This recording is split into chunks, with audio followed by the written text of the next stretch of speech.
Lagi, PJ Heru habisi sisa-sisa antek Anies. 20 pejabat tak becus kerja tanpa ampun dirotasi. Gerak cepat lelang jabatan seperti era Ahok. Dan beliau tidak asing di DKI pada tahun berapa Mas? 2010 Pak. 2010 sampai 2015 beliau bertugas di DKI Jakarta. Khususnya menangani Pemprov DKI Jakarta. Pemprov DKI. Sekali lagi Joko selaku Sekda selamat menjadi Sekda DKI. Tentunya ke depan banyak yang harus diselesaikan, harus dikoordinasikan. Ya sudah dilaksanakan tadi. Ada berapa Pak total? 45 orang ya, 20 orang itu yang baru. 20 orang yang baru. Itu alasan penggantiannya kenapa Pak? Kenapa dirotasi dan dirombak Pak? Penyegaran. Penyegaran agar segar. Ada tudingan ini bersih-bersih pejabat mantan gubernur sebelumnya? Oh tidak. PJ Gubernur DKI Jakarta Heru Budi Hartono kembali menjadi sorotan. Pasalnya ia baru saja merombak jajaran pejabat di Pemprov Jakarta. Total, terdapat 20 pejabat yang dirotasi. Pelantikannya dilakukan di Balai Agung Balai Kota, tapi secara tertutup. Sekretaris Komisi A DPRD DKI Jakarta Karyatin pun menyesalkan pelantikan tersebut. Sebab menurutnya, Komisi Bidang Pemerintahan tersebut tak diberitahu akan ada pergantian sejumlah pejabat dan pelantikan. Di awal menjabat, Heru juga sempat merombak jajaran komisaris, direksi, dan Dewan Penasihat sejumlah BUMN di DKI.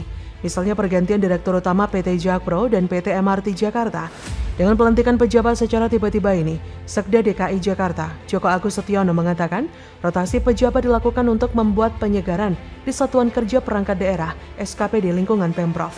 Sayangnya, dinas-dinas strategis mengalami kekosongan jabatan. Sebagai contoh, Heru memutasi Kepala Dinas Kesehatan Widya Stuti saat ingin fokus mengentaskan stunting. Terkait dengan Dinas Kesehatan, Heru juga sempat memberikan penjelasan adapun Widya Stuti yang dulunya menjadi kepala dinas ini ditempatkan sebagai asisten kesejahteraan rakyat Sekretaris Daerah Provinsi Jakarta. Menurut Heru, posisi Widya sekarang lebih mampu mengintervensi lebih dalam persoalan stunting dan kemiskinan ekstrim di Jakarta. Heru berujar, stunting diakibatkan kemiskinan dan tingkat pendidikan. Maka dari itu, sebagai asisten kesejahteraan rakyat, Widya dianggap mampu mengentaskan dua persoalan tersebut. Apa yang dilakukan PJ Heru tersebut juga sebagai upaya untuk menyelamatkan Jakarta dengan cara merombak pejabat yang sebelumnya tak ditempatkan sesuai pekerjaannya, yang hanya ditempatkan sesuai kepentingan kelompok semata. Maka dari itu, wajar jika Heru merombak pejabat Jakarta. Memang dalam Peraturan Pemerintah Nomor 49 Tahun 2008 tentang pemilihan, pengesahan, pengangkatan, dan pemberhentian kepala daerah dan wakil kepala daerah pasal 132A ayat 1 dan 2 sebetulnya melarang seorang PJ untuk memutasi pegawai. Namun hal tersebut diizinkan asal sudah mendapat persetujuan dari Mendagri Tito Karnavian. Berdasarkan dokumen yang diterima Merdeka.com, pelantikan 20 pejabat ini sudah mendapat restu dari Mendagri.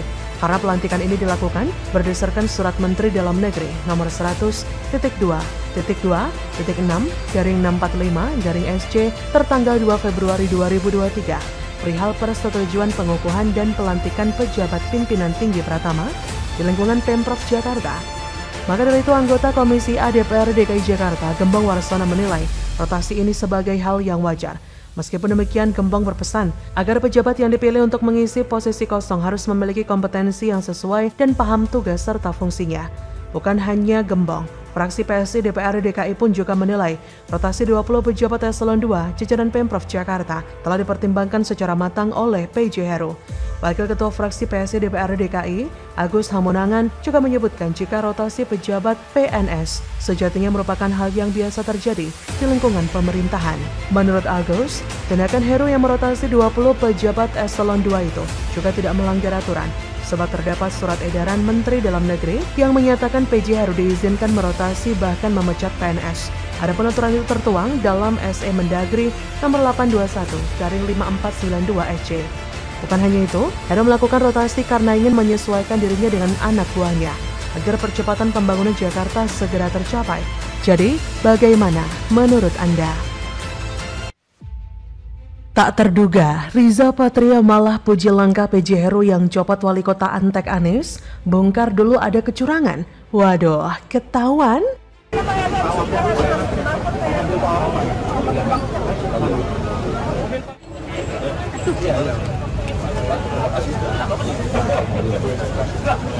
Ya sudah dilaksanakan tadi. Ada berapa Pak total?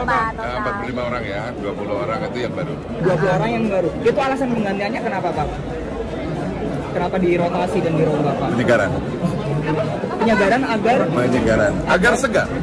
Pak, ada tudingan ini bersih-bersih pejabat mantan gubernur sebelumnya. Oh tidak. Ex-Wakil Gubernur DKI Jakarta periode 2020-2023, Ahmad Riza Patria, angkat bicara mengenai kebijakan PJ Gubernur DKI Jakarta, Heru Budi Hartono, yang mengangkat Uus Kuswanto kembali sebagai Wali Kota Jakarta Barat, yang sebelumnya dijabat oleh Yani Wahyu Purwoko sebagai Wali Kota Jakarta Barat. Pengangkatan tersebut menjadi sorotan lantaran Uus pernah dicopot dari jabatan yang sama di era ex-gubernur Anies Baswedan. Uus dulu dicopot dari Wali Kota Jakbar. Menurut Riza Patria, PJ Heru memiliki pandangan lain yang berbeda dengan Anies terhadap penempatan jabatan Uus di Pemprov Jakarta. Perbedaan perspektif ini disebutnya merupakan hal yang biasa pada setiap masa periode kepala daerah. Karena itu ia meminta semua pihak untuk menghormati keputusan PJ Heru yang kembali mengangkat Uus sebagai Wali Kota Jakbar, sebab banyak faktor yang membuat tiap kepala daerah mengambil kebijakan berbeda. Uus sendiri meski dicopot dan digeser jabatannya ke Asisten Sekda DKI Bidang Kesejahteraan Rakyat oleh Anies. Sebenarnya, Anies juga yang mengangkatnya sebagai Wali Kota Jakbar pada September 2021. Jadi nasibnya malah ditarik ulur. Riza yang saat itu mendampingi Anies sebagai Wagub menilai ada pertimbangan khusus yang membuat Anies mencopot Uus setelah hanya 1 tahun menjabat. Pembelaan dan pujian Riza kepada PJ Heru yang mencopot antek Anies dan mengangkat kembali orang yang dibuang Anies membuktikan bahwa era Anies sangat semena-mena. Apa yang dilakukan oleh Riza ini sebagai bukti bahwa era Anies merupakan era di mana tidak mementingkan kualitas atau kinerja seseorang, tapi lebih mementingkan kepentingan kelompoknya. Banyak kepentingan yang Anies lakukan saat ia menjabat sebagai gubernur. Misal ketika Anies mengangkat Bima Priya Santosa sebagai Direktur Administrasi dan Keuangan mengganti pejabat sebelumnya. Siapakah Bima Priya Santosa? Dia adalah mantan Deputi Rektor Universitas Paramadina tahun 2007. Deputinya Anies sendiri ketika Anies menjadi rektor di Paramadina. Waduh. Sementara itu dalam perombakan ini Anies juga mengganti Badan Pengawas Kimi Subiantoro sebagai Ketua Dewas, Nurdin Sobari sebagai Sekretaris Badan Pengawas, dan Tardika Spirido sebagai anggota Badan Pengawas. Saya memang tidak mencari info soal Badan Pengawas ini, bisa jadi di antara mereka juga ada temannya Anies, bisa juga enggak. Yang pasti di jajaran direksi sudah ada satu. Tentunya, sebagai Direktur Administrasi dan Keuangan, perannya sangat besar dalam hal pengadaan lahan. Urusan duit semua lewat dia, bukan? Sedangkan untuk pengisian jabatan pimpinan tinggi Pratama dilakukan secara terbuka dan kompetitif di kalangan PNS dengan memperhatikan syarat kompetensi, kualifikasi, kepangkatan, pendidikan, dan pelatihan, rekam jejak jabatan, juga integritas serta persyaratan jabatan lain sesuai dengan ketentuan peraturan perundang-undangan yang dilakukan secara terbuka dan kompetitif pada tingkat nasional atau antar kabupaten atau kota dalam satu provinsi. Dalam Undang-Undang Nomor 5 Tahun 2014 tersebut, diatur tata cara seleksi pengisian jabatan pimpinan tinggi di lingkungan instansi pemerintahan dari persiapan, pelaksanaan, sampai monitoring dan evaluasi.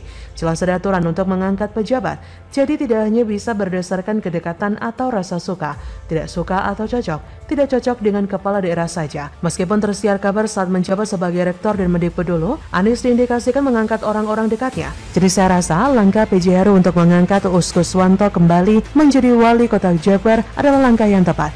Karena dia lebih profesional dibandingkan pejabat yang diangkat era Anies. Jadi bagaimana menurut Anda?